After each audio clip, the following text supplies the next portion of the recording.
sir ಓ ಶಟ್ರ ಓ ಶಟ್ರ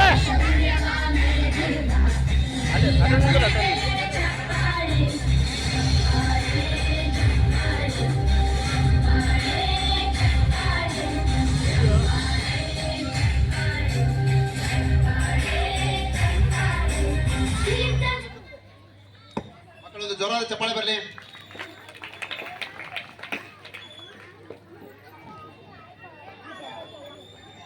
ಸನ್ಮಾನವನ್ನು ಸ್ವೀಕರಿಸಿರ್ತಕ್ಕಂಥ ಎಲ್ಲ ಅತಿಥಿ ಮಹೋದರರಿಗೂ ನನ್ನ ವೈಯಕ್ತಿಕ ಹಾಗೂ ಶಾಲೆಯ ಎಸ್ ಟಿ ಎಂ ಶಿವರ ಪರವಾಗಿ ಹಾಗೂ ಹಳೆಯ ಎಸ್ ಟಿ ಎಂ ಶಿವರ ಪರವಾಗಿ ನೂತನ ಎಸ್ ಟಿ ಎಂ ಶಿವರ ಪರವಾಗಿ ಪಾಲಕರ ಪೋಷಕರ